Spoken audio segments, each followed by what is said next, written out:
दोस्तों, welcome to the new maths physics. तो आज स्टार्ट करने वाले हैं chapter number 4 one shot video, जिसमें हम पूरा चैप्टर को कवर करेंगे और इस चैप्टर के बाद तुम एबल हो जाओगे हर टाइप के क्वेश्चन करने के लिए और क्वेश्चन की प्रैक्टिस करने के लिए। इसके बाद एक वीडियो आएगा, उसमें कम से कम 80 से 100 क्वेश्चन रहेंगे। आप जानते हो एमसीक्यू, हर एक शॉर्ट वीडियो के बाद एक एमसीक्यू टाइप के क्वेश्चन की वीडियो अपलोड होती है जो बच्चों के कॉन्सेप्ट को ग्रैब करने में मदद करती है। तो इस चैप्टर को मूविंग चार्ज एंड मैग्नेटिज्म पढ़ने वाले हैं। Magnetic effect of current, force on a charge और फोर्स ऑन ए करंट, मतलब कि जब कोई चार्ज मूव करता है तो कौन कौन से इफेक्ट क्रिएट करता है, सारी चीजें आज के चैप्टर में पढ़ने वाले हैं। क्योंकि ये वन शॉट वीडियो है तो सारी चीजें डिटेल में तो पढ़ाई नहीं जाएगी, लेकिन आप कॉन्सेप्चुअल क्लैरिटी जरूर आ जाएगी तुम लोगों को। डेरिवेशन कोई करना नहीं है, हमें केवल फॉर्मूला बेस और ट्रिक और जो पॉइंट है इंपॉर्टेंट पॉइंट्स वो सारे देख करके चलने हैं। तो इस चैप्टर के 3 पड़ाव है। Number 1 magnetic effect of current, जो ऑरस्टेड साहब ने खोज किए थे। उसके बाद बाउसेवर्ट साहब ने उसके बारे में थोड़ा एनालाइज डीपली डिटेल दी। उसके बाद फोर्स होने चार्ज, उसके बाद फोर्स होने करंट। ये 3 टॉपिक आज के लेक्चर में हम कवर करेंगे। तो पीटिया बांध लो, नोट्स बनाते चलना, क्योंकि फॉर्मूला बेस्ड नोट्स होंगे तो ये एग्जाम में जाने से पहले तुम एकदम से रिवाइज करोगे तो तुम्हारे लिए अच्छी खासी पकड़ बन जाएगी और तुम आसानी से एग्जाम में हर एक चीज ग्रैब कर पाओगे। लेकिन एक बात याद रखना, ये कंप्लीट वीडियो नहीं होगी। कभी सोचोगे बस जो पूरे साल हमने कुछ नहीं पढ़ा और ये वीडियो करके चले जाओ, ऐसा बिल्कुल नहीं होता बेटा। हाँ, तुम्हें ये उन बच्चों के लिए है जो बच्चे स्टार्टिंग से अपनी तैयारी करते चल रहे हैं और अब उन्हें थोड़ा बूस्टअप चाहिए। हाँ, वे बच्चे जिन्होंने कुछ नहीं पढ़ा वीडियो देखो आराम से, लेकिन इसके बाद जो एमसीक्यू वाले क्वेश्चंस मैं कराऊंगा, 100 क्वेश्चन की प्रैक्टिस होती है हर एक चैप्टर की। अगर उन्हें आप ईमानदारी से कर ले तो श्योरिटी गारंटी है, तो आप पास तो हो ही जाओगे और अच्छे मार्क्स भी आ जाएंगे। ठीक है, तो बस अच्छे से ईमानदारी रहनी चाहिए अपने प्रति और अच्छे से सब चीज करते रहना। तो बात करते हैं क्या, मैग्नेटिक इफेक्ट ऑफ करंट, मतलब कि जब कोई चार्ज, जब किसी वायर में करंट फ्लो होती है तो उसके कारण एक इफेक्ट क्रिएट होता है जिसे मैग्नेटिक फील्ड बोलते हैं। ये सबसे पहले किसने देखी थी? ओरस्टेड साहब ने देखा था। ओरस्टेड ने अपने एक्सपेरिमेंट किया, केस स्टडी आ सकती है इसमें ना, इसलिए लिखने हैं हमें क्या, ओरस्टेड एक्सपेरिमेंट। क्या लिखते हैं? Oersted experiment, Oersted experiment, Oersted experiment. Oersted साहब का एक एक्सपेरिमेंट था। इस एक्सपेरिमेंट में क्या होना था, देखो उन्होंने क्या देखा। ओरस्टेड साहब ने देखा कि यार हमारे पास अगर किसी वायर में करंट फ्लो हो रही है ना, ये कोई एक वायर है, कैसे इस तरह का कोई वायर है, इसमें करंट फ्लो हो रही है आई। अब जैसे करंट फ्लो हुई तो उसके पास रखा था एक कंपास, और जो कंपास रखा था ये क्या कर रहा था, है ना। अब ये कंपास रखा था, अब जैसे ही कंपास रखा, जैसे इसके अंदर करंट फ्लो हुई तो कंपास की नीडल ऐसे थी तो वो ऐसे हो गई, मतलब वो हिली, हल्की सी डिफ्लेक्ट हुई। और स्टेट सामने देखा यार डिफ्लेक्ट क्यों हुई, क्या है ऐसा। इन्होंने कंपास को दूर रखा तो कुछ नहीं, फिर जैसे कंपास को पास ला फिर डिफ्लेक्ट हुई। मतलब इससे ये पता चला, कंपास की नीडल मेटल की बनी हुई होती है, तो उससे ये पता चला कि जब किसी वायर में करंट फ्लो होती है तो उसके आसपास एक फील्ड क्रिएट होता है जो मेटलिक चीजों को अपनी तरफ अट्रैक्ट करता है। उस फील्ड का नाम पड़ा मैग्नेटिक फील्ड। क्या नाम पड़ा उस फील्ड का? मैग्नेटिक फील्ड, है ना। ठीक, तो मैग्नेटिक फील्ड। अब ओरस्टेड साहब से पूछा कि जो मैग्नेटिक फील्ड है इसकी इंटेंसिटी कितनी होगी। मान लो कोई मैग्नेटिक फील्ड क्रिएट हो रहा है कहीं, तो उसकी इंटेंसिटी जब तक हमें ना पता चले हमारे किस काम का वो फील्ड, जैसे कोई चार्ज है उस चार्ज का कितना इलेक्ट्रिक फील्ड, उसकी इंटेंसिटी क्या है, जब तक ये ना पता चले कैसे हम कैलकुलेट कर पाएंगे कुछ भी चीज को, है ना। तो ऐसे ओरस्टेड साहब से पूछा गया तो ओरस्टेड साहब ने कहा कि भाई मुझे इस बारे में नहीं पता। तो ओरस्टेड साहब के स्टूडेंट थे बायोसेवर्ट, वो आए, उन्होंने बताया कि इंटेंसिटी ऑफ मैग्नेटिक फील्ड कितनी होती है। तो चैप्टर यहां से स्टार्ट होता है, बायोसेवर्ट एक्सपेरिमेंट, है ना। क्या? बायोसेवर्ट एक्सपेरिमेंट, बायोसेवर्ट लॉ, जिसे क्या बोलते हैं, बायोसेवर्ट लॉ। देखो भाई बायोसेवर्ट लॉ ने क्या कहा, बायोसेवर्ट लॉ,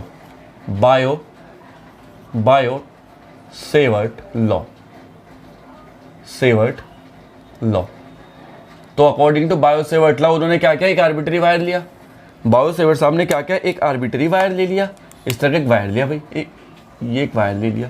अब इस वायर में करंट फ्लो कराई आई, इस वायर में क्या फ्लो कराई, करंट आई, बहुत लॉन्ग वायर है। अब इस करंट के कारण क्या बनेगा, मैग्नेटिक फील्ड बनेगा। अब उस मैग्नेटिक फील्ड की इंटेंसिटी देखनी है हमें। तो मान लो इसके आसपास जो मैग्नेटिक फील्ड बन रहा है वो किसी पॉइंट पी पे, यहाँ से किसी पॉइंट पी पर मैग्नेटिक फील्ड बन रहा है, जिस पर हमें इंटेंसिटी और मैग्नेटिक फील्ड निकालनी है। अब ये पॉइंट पी यहाँ से कितनी डिस्टेंस पर है, आर डिस्टेंस पर है, और एंगल कितना बना रहा है, यहाँ से थीटा एंगल बना रहा। और ये जो इस वायर का एक छोटा सा टुकड़ा ले लिया हमने, जिसका नाम दिया गया है क्या, डीएल। एक छोटा सा टुकड़ा लिया जिसका नाम क्या दिया गया, डीएल, क्योंकि बहुत लॉन्ग वायर है, कहां तक ले, तो इसलिए एक छोटा सा टुकड़ा ले लेंगे और उसका इंटीग्रेशन कर देंगे तो टोटल आ जाएगा।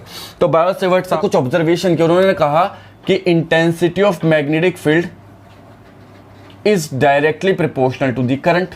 मतलब इस वायर में जितनी करंट फ्लो हो रही है उस पे मैग्नेटिक फील्ड डायरेक्टली प्रोपोर्शनल है। मतलब तुम करंट बढ़ाओगे तो मैग्नेटिक फील्ड क्या होगा, बढ़ेगा।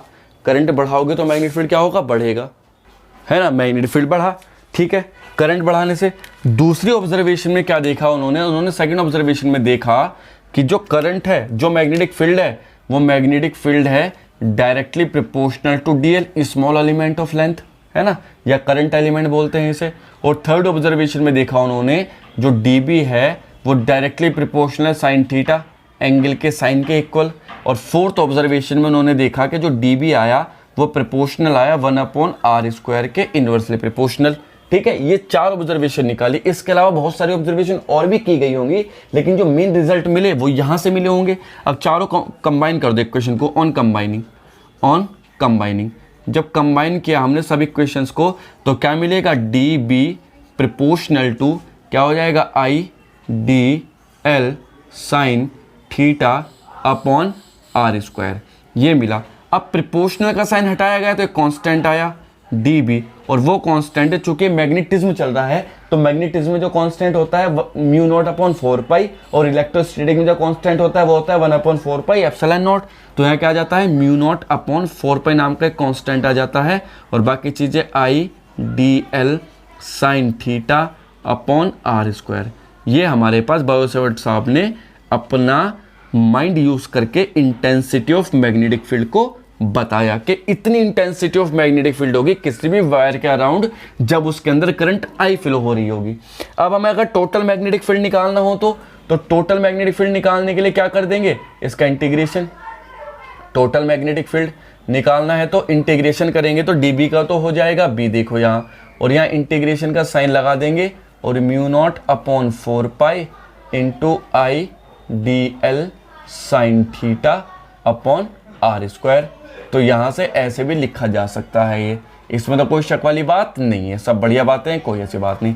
अब अगर हमें इसकी वेक्टर फॉर्म लिखनी हो तो वेक्टर फॉर्म कैसे लिख सकते हैं, देखो अगर हमें वेक्टर फॉर्म लिखनी हो तो वेक्टर फॉर्म लिखने के लिए तुम्हें पता है वेक्टर क्वांटिटीज का होना जरूरी है।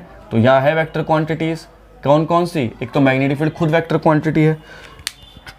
तो अगर हम यहाँ से देखो इसकी इस पॉइंट की वेक्टर फॉर्म लिखे, D B vector is equal to, वही क्या इंट्रोड्यूस कराना पड़ेगा, डायरेक्शन वेक्टर। तो ये हो जाएगा μ0/4π इंटू आई, है ना, क्या हो जाएगा आई डी एल, और यहाँ से साइन थीटा अपॉन नीचे है r², और यहाँ लिया हमने vector r upon mode r, ऐसे लिख देते हैं अब इस r के मल्टीप्लाई से।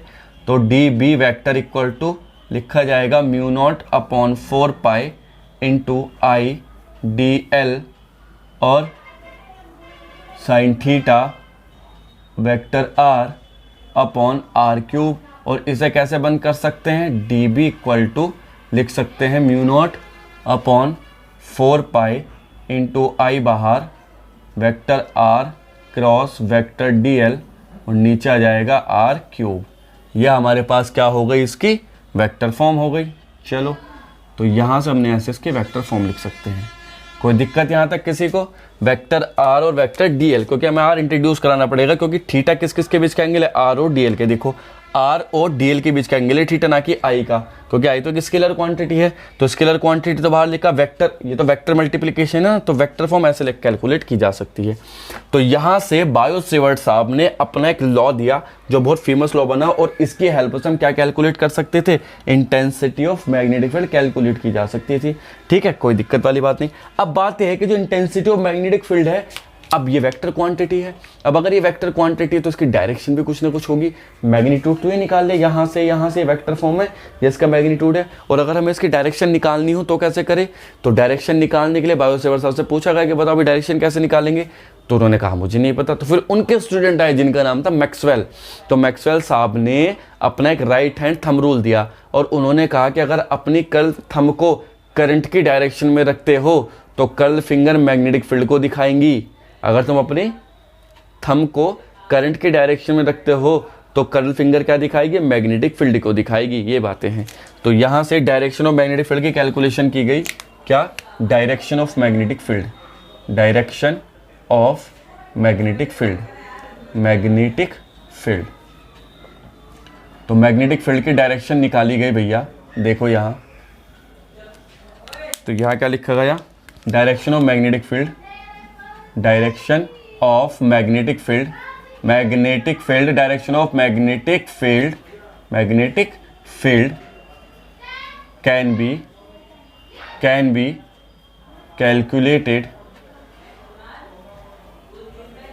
calculated with the help of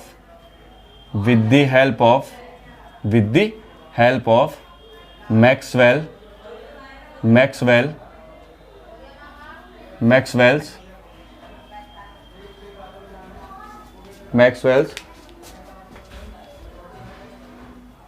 and right hand thumb rule, right hand thumb rule. तो राइट हैंड थंब रूल की मदद से हम क्या देख सकते हैं, Maxwell right hand thumb rule की मदद से हम ये पता लगा सकते हैं कि मैग्नेटिक फील्ड की डायरेक्शन कहाँ को है। जैसे कि अगर हम यहाँ देखें, मान लो इस डायरेक्शन में क्या फ्लो हो रही है, करंट ऐसे फ्लो हो रही है आई, तो हम क्या काम करेंगे, अपने राइट हैंड के अंगूठे को ऊपर को रखेंगे करंट की डायरेक्शन में, तो कल फिंगर देखो यहाँ से अंदर और वहाँ से बाहर, तो यहाँ से अंदर यहाँ से बाहर, मतलब जैसे वायर है तो इस वायर में करंट ऊपर जा रही है तो कल फिंगर ऐसे जाएगी, है ना, ऐसे। तो मैग्नेटिक फील्ड इस तरह से बनेगा रिंग की तरह, जैसे कि तुम इसको वायर मान लो तो उसके चारों तरफ एक रिंग बना दो, तो वो क्या बन जाएगा, मैग्नेटिक फील्ड। तो मैग्नेटिक फील्ड कहाँ को जाएगा, इस तरफ को इनसाइड, और इनसाइड को डिनोट करते हैं हम क्रॉस से, और इस तरफ को आउटसाइड, और आउटसाइड को डिनोट करते हैं डॉट से। और मैग्नेटिक फील्ड को जिस तरह से रिंग की तरह बनता है, ये बना रिंग की तरह मैग्नेटिक फील्ड, है ना। तो ये Maxwell right hand thumb rule के हेल्प से मैग्नेटिक इफेक्ट ऑफ करंट से मैग्नेटिक फील्ड की डायरेक्शन कैलकुलेट की जा सकती है। अब ये वायर के केस में था, किसके केस में, वायर। और अगर रिंग हो हमारे पास, मान लो एक सर्कुलर लूप दे दी गई है ऐसे, अब इसमें क्या है, करंट ऐसे फ्लो हो रही है और ऐसे फ्लो हो रही है। अब मैग्नेटिक फील्ड कैसे कैलकुलेट करेंगे, तो रिंग के केस में जो थंब है वो बन जाता है मैग्नेटिक फील्ड और कर्ल फिंगर बन जाते हैं करंट की डायरेक्शन। और वायर के केस में क्या होता था, अभी बताया उल्टा है, वायर के केस में थंब बन जाता है क्या, करंट, और कर्ल फिंगर मैग्नेटिक फील्ड। ये तो रिंग है, तो रिंग देखो ये जा रही करंट ऐसे, तो कर्ल फिंगर रखो ऐसे, तो कहाँ जाएगा, अंदर, इनसाइड, तो सेंटर पे कहाँ की तरफ होगा, इनसाइड डायरेक्शन में मैग्नेटिक फील्ड जाएगा, ये ऐसे। समझ में आई बात। तो वायर के केस में क्या होता है, थंब किसे शो करता है, थंब शो करता है किसे, करंट, और कर्ल फिंगर मैग्नेटिक फील्ड। और रिंग के केस में क्या होता है, थंब शो करता है किसे, मैग्नेटिक फील्ड, और कर्ल फिंगर किसे शो करती है, करंट। तो उल्टा है बिल्कुल, है ना। तो यहाँ से हम ऐसा आराम से कैलकुलेट कर सकते हैं, कोई भी किसी भी डायरेक्शन में मैग्नेटिक फील्ड हो, हम आसानी से Maxwell right hand thumb rule से कैलकुलेट कर सकते हैं। तो यहाँ ये बायो सेवर्ट साहब ने कुछ चीज़ें बताई। अब बात यह है कि इस चीज़ को, जो बायो सेवर्ट साहब का वायर है, इसे हम अलग अलग शेप में मोड़ सकते हैं, सर्कुलर शेप में स्ट्रेट कर सकते हैं, इन्फिनिटी स्ट्रेट कर सकते हैं, सर्कुलर कर सकते हैं, सेमी सर्कुलर कर सकते हैं। तो क्या क्या मैग्नेटिक फील्ड कि मतलब क्या क्या मैग्नीट्यूड होगा मैग्नेटिक फील्ड के सारे शेप के लिए, तो वो देखते हैं ना। तो देखते हैं भैया, क्या अगर हम स्पेशल केस है बायो सेवर्ट साहब के, मतलब एप्लीकेशन है बायो सेवर्ट के, क्या है, application of Biot Savart law. क्या है बच्चों, ये application of Biot Savart law. तो चलो बात करते हैं किसकी, application of Biot Savart law. Application of Biot Savart law. तो देखो, number first, intensity of magnetic field due to long straight wire. एक लॉन्ग स्ट्रेट वायर है, उसके कारण इंटेंसिटी ऑफ मैग्नेटिक फील्ड बतानी है हमें, ठीक है। एक लॉन्ग स्ट्रेट वायर है, उसके कारण क्या बतानी है, इंटेंसिटी ऑफ मैग्नेटिक फील्ड। तो मान लो हमारे पास जो वायर है वो ये रहा वायर, है ना, ये देखो वायर, ये रहा भैया। ये फाइनाइट लॉन्ग स्ट्रेट वायर है, तो ये है फाइनाइट लॉन्ग स्ट्रेट वायर, ध्यान से देखना सब, है ना, फाइनाइट लॉन्ग स्ट्रेट वायर है। चलो कोई दिक्कत नहीं, इनफाइनाइट नहीं है, फाइनाइट है, ठीक है। अब फाइनाइट लॉन्ग स्ट्रेट वायर है, मान लो ये वायर है हमारे पास x और ये हुआ क्या, y। अब यहाँ से करंट फ्लो हो रही है इसके अंदर, ये करंट ऐसे फ्लो हो रही है, देखो जब करंट फ्लो होगी तो मैग्नेटिक फील्ड बनेगा इसका राउंड, बिल्कुल बनेगा। तो इसका राउंड जो मैग्नेटिक फील्ड है, मान लो यहाँ से एक पॉइंट क्या है, P है। अब याद रखना ये पॉइंट P जो है बिल्कुल परपेंडिकुलर, ये 90 डिग्री बनाएगा हमेशा, है ना, ये पॉइंट पी इस वायर के हमेशा परपेंडिकुलर है। इस पॉइंट पी पे हमें क्या पता लगाना है, इंटेंसिटी ऑफ मैग्नेटिक फील्ड। तो देखो मान लो तुम यहाँ खड़े हो तो यहाँ से एंगल कितना टर्न होगा, ये यहाँ से जो एंगल टर्न हुआ ये हुआ φ2 और ऊपर से कितना टर्न होगा, ये यहाँ अगर देखा जाए तो ये एंगल टर्न हुआ मान लो φ1। ठीक, ऐसे हम लिख सकते हैं। तो अगर यहाँ से यहाँ तक की डिस्टेंस कितनी हो a, इस वायर के पॉइंट P तक की डिस्टेंस कितनी हो वायर से a, तो हमें इंटेंसिटी ऑफ मैग्नेटिक फील्ड बतानी है पॉइंट P पे। तो देखो कैसे बताएंगे, यहाँ जो फॉर्मूला ड्राइव होके आता है बायो-सेवर्ट लॉ के एप्लीकेशन से, वो होके आता है B is equal to mu not upon 4 into I upon A और ब्रैकेट साइन φ1 प्लस साइन φ2। ये है intensity of magnetic field due to a long straight wire, जबकि ये फाइनाइट वायर है। कैसा वायर है, फाइनाइट वायर के लिए भैया ये इंटेंसिटी ऑफ मैग्नेटिक फील्ड ऐसे कैलकुलेट की जा सकती है। मैग्नेटिक फील्ड की डायरेक्शन क्या होगी, देखो इधर के ऐसे, सही है ना। अब देखो दूसरी चीज, अब करंट तो ऐसे फ्लो हो रही है, तो इस वायर के लिए मैग्नेटिक फील्ड यहाँ से अंदर यहाँ से बाहर, तो पॉइंट P पे कहाँ की तरफ को होगा, अंदर की तरफ को होगा मैग्नेटिक फील्ड। ठीक है, उस मैग्नेटिक फील्ड की इंटेंसिटी कितनी होगी, ये तो साइन φ1 और साइन φ2 कौन सा एंगल है, एंगल पॉइंट P से और एक एंड और दूसरे एंड से बनने वाले। देखो फर्स्ट एंड है φ1 और दूसरा एंड है φ2, तो ये एंगल है। अब इस वायर के भी कुछ केस होते हैं, मान लो कंसीडर इफ, पहला point if wire is infinite, अगर वायर इनफाइनाइट लॉन्ग हो, अगर वायर इनफाइनाइट लॉन्ग हो तो एंगल कितना हो जाएगा, और एंगल मान लो इनफाइनाइट है, इन्फिनिटी मतलब बहुत ऊपर तक जा रहा है, तो तुम कैसे देखो किसका एंड, ऊपर गर्दन करके बिल्कुल ऐसे, तो हमारी गर्दन कितना टर्न होगी, 90 डिग्री, है ना। तो कितना होगा, तो φ1 और φ2 दोनों क्या होने चाहिए, 90 डिग्री होने चाहिए। तो 90 डिग्री तो वैल्यू पुट कर दो, तो B हो जाएगा मैग्नेटिक फील्ड यहाँ mu not upon 4 I upon A, sine 90 की वैल्यू 1 और साइन 90 की वैल्यू 1, तो कुल मिला के आ जाएगा B is equal to mu not upon 4 into 2I upon A। तो इनफाइनाइट लॉन्ग वायर के लिए इंटेंसिटी ऑफ मैग्नेटिक फील्ड ये होती है। इंपॉर्टेंट फॉर्मूला है, याद रखना। ठीक है, सेकंड केस हुआ है, वो फर्स्ट केस हुआ।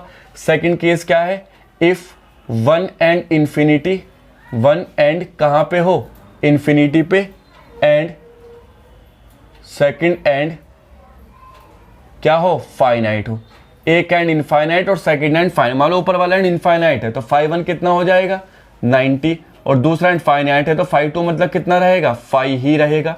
वैल्यू पुट करो तो वैल्यू आ जाएगी B is equal to mu not upon 4 into I upon A, और ब्रैकेट में क्या हो जाएगा, साइन φ1 की वैल्यू तो हो गई 90, तो 1, और उसका हो जाएगा sign φ।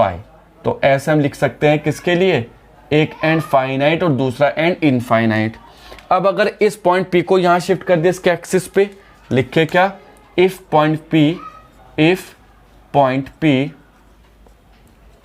lies on the axis of wire,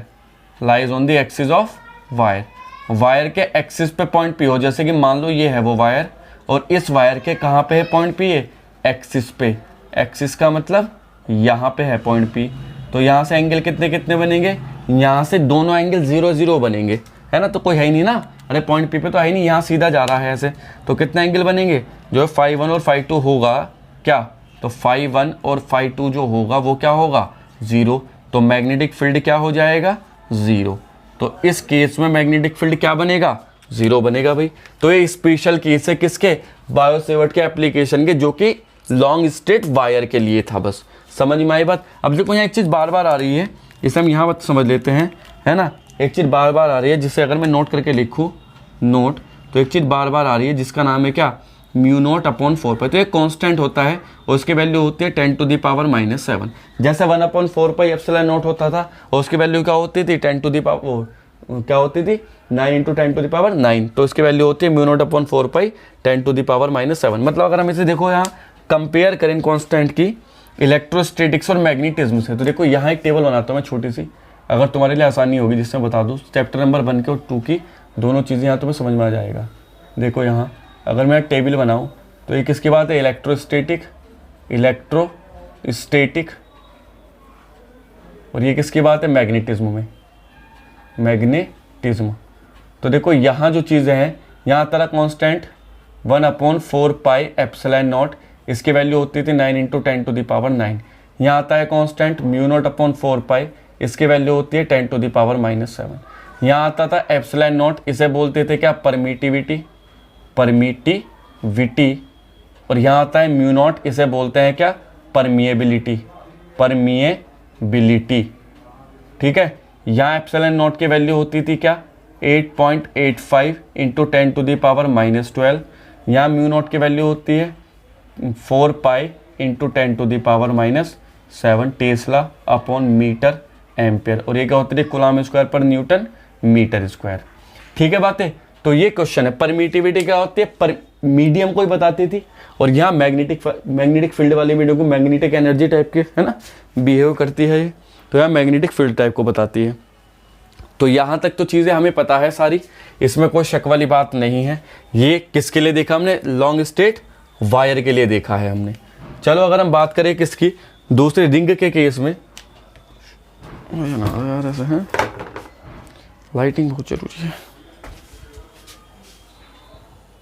बायोसेवर्ट का एप्लीकेशन था स्ट्रेट वायर के लिए। अब ये स्ट्रेट वायर हमेशा रहे जरूरी तो नहीं है, ये रिंग की शेप में भी कन्वर्ट हो सकता है, और अगर ये रिंग की शेप में कन्वर्ट होता है तो देखो कैसे करते हैं। मान लो बायोसेवर्ट के वायर को मोड़ तोड़ के हमने क्या बना दिए, रिंग बना दी भैया। अब रिंग बना दी तो उस रिंग के सेंटर पे, एक्सिस पे मैग्नेटिक फील्ड कितना होगा, है ना। तो देखो बस हेडिंग लगाते हैं क्या, नंबर 2 क्या हेडिंग है भैया, intensity of magnetic field, intensity of magnetic field due to the ring, due to current carrying ring, मतलब एक रिंग है जो करंट कैरी कर रही है, तो उसके, अब चूंकि करंट कैरी, अगर कोई भी चीज करंट कैरी करती है तो वहां क्या बनता है, मैग्नेटिक फील्ड बनता है भैया। तो जब मैग्नेटिक फील्ड बनता है तो मान लो हमारे पास है करंट कैरिंग रिंग। अब यहाँ पे हमारे पास एक रिंग है, बहुत बढ़िया रिंग है भैया, ये करंट कैरिंग रिंग है, ये है वो करंट कैरिंग, देखो ये रहा करंट कैरिंग रिंग, ये रहा भैया करंट कैरिंग रिंग है हमारे पास। ठीक है, कोई दिक्कत यहाँ तक, चलो भाई कोई बात नहीं।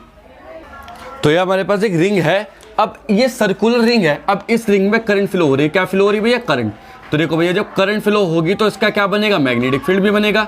अभी मैं थोड़ी डार्क कर देता हूँ उसे, जिससे तुम अच्छे से दिखाई दे और फील हो जाए कि हाँ भाई ये रिंग होती है, और रिंग में करंट क्या चीज़ फ्लो हो सकती। तब तक के तुम मेरे साथ साथ रिवाइज कर लो नोट्स, जो अभी तक नोट डाउन किया एक बार उन्हें देख लो, या थोड़ी वीडियो को फॉरवर्ड कर सकते हो, 10-15 सेकंड आगे निकाल सकते हो, जिससे कि अगर तुम अपना टाइम वेस्ट नहीं करना, क्योंकि मैं तो कर ही रहा हूँ यहाँ, क्योंकि मुझे तो तुम्हें समझाना है ना, तो समझाने के लिए तुम्हें कितना भी टाइम वेस्ट कर सकता हो तुम लोगों के लिए। अरे तुम ही तो हो जिसकी वजह से हम हैं, ठीक है, वरना हम क्या है, हम तो चीनी कम।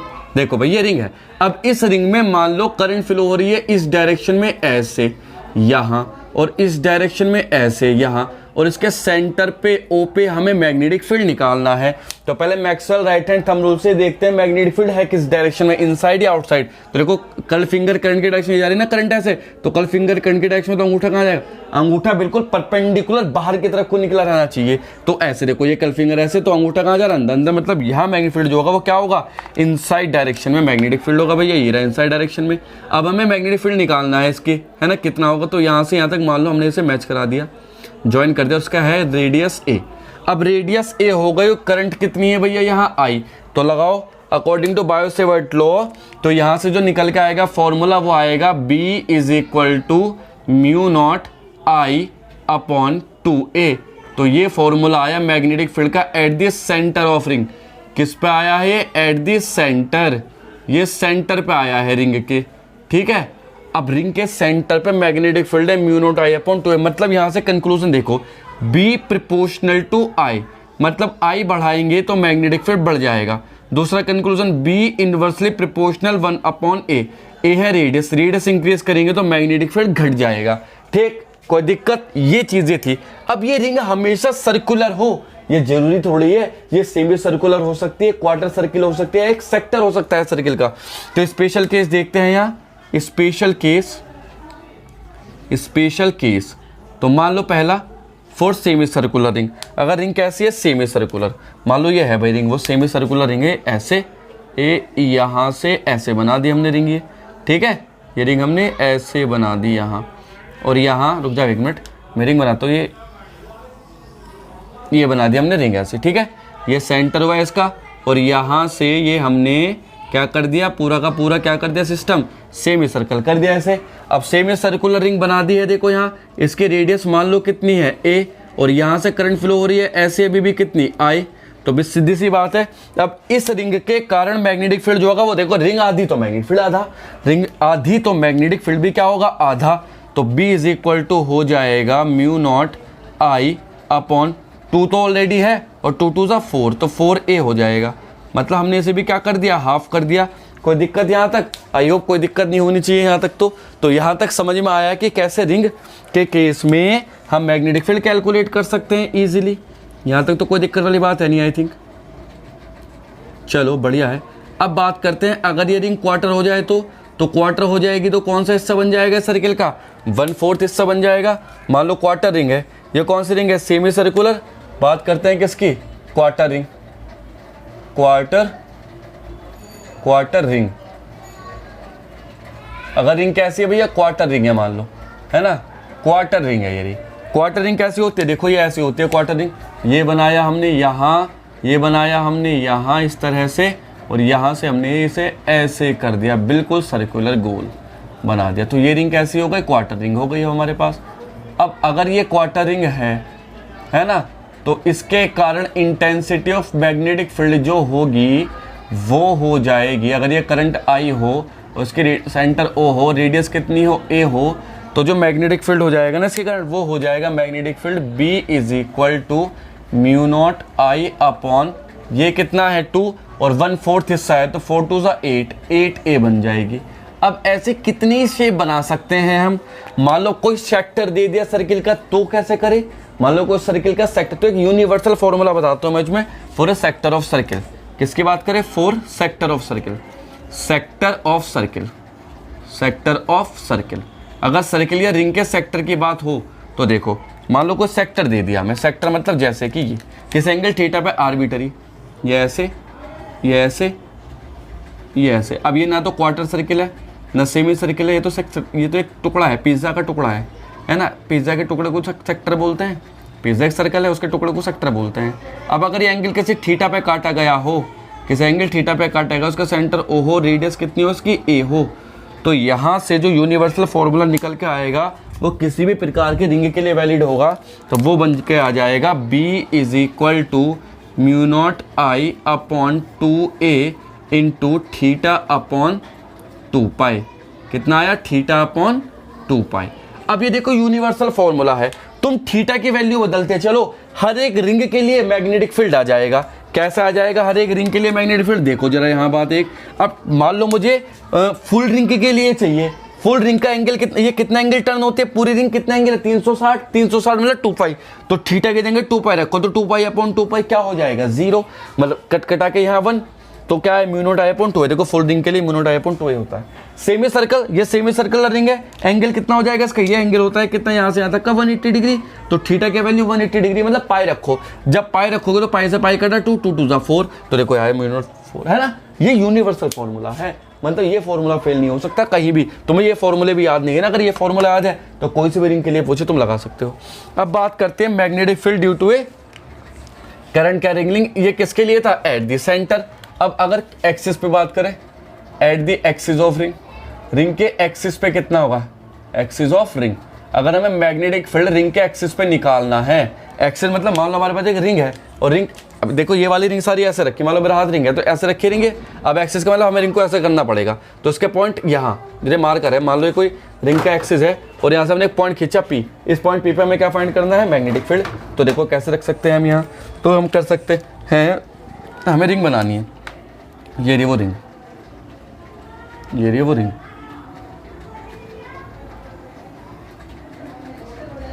ये हो गई रिंग हमारे पास। इस रिंग से कुछ एक्सिस पे यहाँ पे एक पॉइंट P है, यहाँ से यहाँ तक की डिस्टेंस है मान लो x, और इसकी रेडियस है मान लो कितनी A, ठीक है। और करंट इसमें फ्लो हो रही है ऐसे I, और करंट फ्लो हो रही है यहाँ ऐसे I। अब यहाँ का एक छोटा सा टुकड़ा ले लेंगे हम यहाँ, ठीक है, छोटे से टुकड़े को जिसका पार्ट है dl, इससे मिला देंगे, है ना। अब मैग्नेटिक फील्ड जो होगा इस लाइन के, है ना, परपेंडिकुलर बैठेगा, मतलब यहाँ ये हो जाएगा इसका dB वेक्टर, ठीक है। अगर ये एंगल अल्फा हो अगर ये एंगल अल्फा हो तो इस डीबी के दो कंपोनेंट टूटेंगे, एक तो इधर को और एक कैसे टूटेगा, इस तरफ को। ये थीटा, ये 90, ये थीटा, ये अल्फा, तो एक आएगा डीबी कॉस अल्फा और एक आ जाएगा डीबी साइन अल्फा। ठीक है, कोई दिक्कत यहाँ तक? बहुत बढ़िया। तो जो मैग्नेटिक फील्ड होगा इस पॉइंट पी पे, तो वो निकलेगा बी पी, मैग्नेटिक फील्ड एक पॉइंट पे निकल के आ जाएगा कितना हमारे पास, वो आता है हमारे पास mu not upon 4 pi into 2 pi I A square upon x square plus A square की पावर 3/2। ये मैग्नेटिक फील्ड का फॉर्मूला निकल के आया है बच्चों। ठीक है, अब यहाँ वैल्यू क्या देखो, ए क्या चीज़ है, radius of ring, radius of ring, ring की रेडियस है। एक्स क्या चीज़ है, distance from centre, distance from centre, centre से कहाँ तक की, टू पॉइंट पी, उस पॉइंट पी तक की डिस्टेंस है। और आई तो जानते हैं हम क्या हो सकती है, करंट। अब बात एक है, क्या रिंग में एक ही टर्न होगा, ये जरूरी नहीं है। मान लो रिंग में n नंबर ऑफ टर्न्स है, कितने टर्न्स है, n नंबर ऑफ टर्न्स, तो लिखेंगे if there are n number of turns, n number of turns. अगर n नंबर ऑफ टर्न्स हैं तो फॉर्मूला क्या बनेगा, अगर n नंबर ऑफ टर्न्स है तो फॉर्मूला बन जाएगा n से मल्टीप्लाई कर देंगे बस हम। तो यहाँ किससे मल्टीप्लाई कर देंगे, फॉर्मूले में नया फॉर्मूला लिख लेना दोबारा से, n से मल्टीप्लाई कर देंगे यहाँ। तो जितनी भी रिंग है अगर उसमें n नंबर ऑफ टर्न्स दे रखे हैं तो n से मल्टीप्लाई कर दो। जैसे मान लो इसी रिंग की n नंबर ऑफ टर्न्स देते तो n से मल्टीप्लाई करके क्या हो जाता, 2 पाई n। मैं रेड पेन इसलिए लगा रहा हूँ, रेड मार्कर, जिससे कि तुम्हें पता लगे कि without n number of turns ये और with n number of turns ये, तो सब जगह क्या हो जाता है, n नंबर ऑफ टर्न्स अगर है हमारे पास तो हम बाद में इसे ऐड कर सकते हैं n नंबर ऑफ टर्न्स के बीच में, है ना, इस तरह से। ये छोटा सा पार्ट dl होता है इसका, एंगल कितना बनता है, 90 डिग्री। चलो भाई खैर, तो ये बातें थी सारी की सारी किससे रिलेटेड, रिंग्स से रिलेटेड। अब रिंग का मैग्नेटिक फील्ड कैलकुलेट करते हैं Maxwell right hand thumb rule से, सिंपल सी बात है। तो यहाँ तक ये सारी बातें हो गई थी। बायो सेवर्ट्स आपके एप्लीकेशन हमने पढ़े। अब एक थिक सिलेंडर आ जाता है। थिक सिलेंडर का मतलब है जैसे कि कोई थिक वायर है। अब थिक वायर के केस में कैसे कैलकुलेट करते हैं वो सब आगे पढ़ेंगे, है ना। तो ये थे बायो सेवर्ट के कुछ एप्लीकेशंस। ठीक, अभी बायो सेवर्ट्स आपके कुछ एप्लीकेशन थे। अब ये जो एप्लीकेशन थे कुछ चीज़ों की इसकी कुछ लिमिटेशंस है। लिमिटेशन मतलब कुछ कॉम्प्लिकेटेड चीज़ों का मैग्नेटिक फील्ड निकाल तो सकता है, लेकिन कैलकुलेशन बहुत कॉम्प्लिकेटेड होती है। जब मान लो जैसे सोलेनॉइड नाम की चीज़ है या टोरॉइड नाम की चीज़ है और हम बायो सेवर्ट के हेल्प से उनके कारण मैग्नेटिक फील्ड निकाले तो निकाल तो लेंगे, लेकिन कॉम्प्लिकेशंस आ जाएगी, समझने में दिक्कत आती है ना। तो वहाँ फिर बायो सेवर्ट की इन कॉम्प्लिकेशंस को दूर करने के लिए एम्पियर साहब आए और एम्पियर साहब ने एक लॉ दिया जिसका नाम पड़ा एम्पियर सर्कुलर लॉ। तो एम्पियर साहब ने बताया कि अगर तुम किसी करंट कैरिंग वायर के चारों तरफ एक सर्कुलर लूप बना लो, अगर तुम किसी करंट कैरिंग वायर के अराउंड एक सर्कुलर लूप बना लो, तब जो टोटल मैग्नेटिक फील्ड होगा उस सर्कुलर लूप के अराउंड वो म्यू नॉट इंटू आई के मल्टीप्लीकेशन के बराबर होगा। ये किसका कहना था, एम्पियर साहब का। इसी लॉ को एम्पियर सर्कुलर लॉ बोलते हैं। देखो सब चीज़ें सेम हैं। जैसे हमने पहले चैप्टर में गॉस लॉ पढ़ा था कि एक चार्ज से पास होने वाला फ्लक्स क्या है कि पहले चार्ज के अराउंड एक गॉसियन सरफेस बना लो, उससे टोटल निकलने वाला जो फ्लक्स होगा वो होगा Q/ε0। ऐसे ही एम्पियर साहब ने कहा कि किसी करंट कैरिंग वायर के आसपास एक लूप बना लो, रिंग बना लो, और उस रिंग के कारण जो टोटल मैग्नेटिक फील्ड होगा उसका लाइन इंटीग्रेशन किसके इक्वल होगा, म्यू नॉट इंटू आई के। तो उसी चीज़ को बात करते हैं ampere circular law. Important law है एम्पियर्स सर्कुलर लॉ, है ना।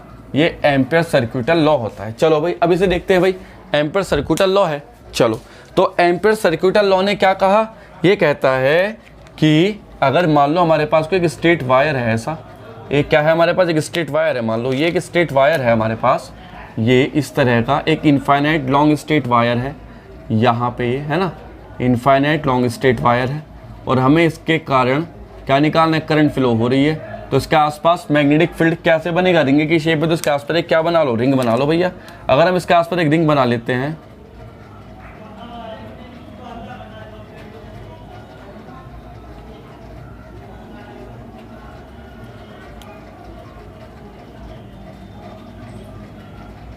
इस तरह के एक रिंग बना लेते हैं, तो ये रिंग जो है यहाँ से कितनी डिस्टेंस पर है, a डिस्टेंस पर है, और इसका जो मैग्नेटिक फील्ड होगा हमेशा इसके कैसे होगा, परपेंडिकुलर db वेक्टर होगा, ठीक है, इस तरह से। और ये पार्ट जो होगा इसका क्या होगा, dl होगा। तो dl और db की डायरेक्शन जो होगी दोनों की सेम होगी बिल्कुल, क्योंकि dl भी एक वेक्टर है, करंट एलिमेंट बोलते हैं इसे। और ये क्या चीज़ है, करंट है I। तो यहाँ जो उन्होंने कहा कि इस लूप के कारण जो टोटल मैग्नेटिक फील्ड होगा उसका लाइन इंटीग्रेशन, मतलब लाइन क्लोज लूप का line integration vector b dot dl वो किसके इक्वल होगा, mu not into total current inside the loop. कौन सी loop, inside the loop. Total current होगी इस लूप के अराउंड। तो ये कहा था बायो सेवर्ट साहब ने, वो एम्पियर साहब ने क्या कहा, the total magnetic field around this circular loop is equal to mu not into I. अब आई क्या चीज है, करंट इनसाइड द लूप, इस लूप के अंदर कितनी करंट है वो। जैसे कि मान लो अगर हम एक बात करें यहाँ एग्जाम्पल के तौर पे पूछे यहाँ तुमसे कि मान लो हमारे पास कोई आर्बिटरी एक कॉइल है। अब यहाँ से एक बार ये गया इस तरह से, यहाँ पे करंट है मान लो कितनी, I1। एक बार ये गया इस तरह से, यहाँ पे करंट कितनी है ऊपर की तरफ को, I2। एक बार ये गया इस तरह से, यहाँ पे करंट कितनी है, I3। और एक बार ये गया यहाँ से, यहाँ पे करंट कितनी है, I4। और एक बार ये गया यहाँ से, यहाँ पे करंट कितनी है, I5।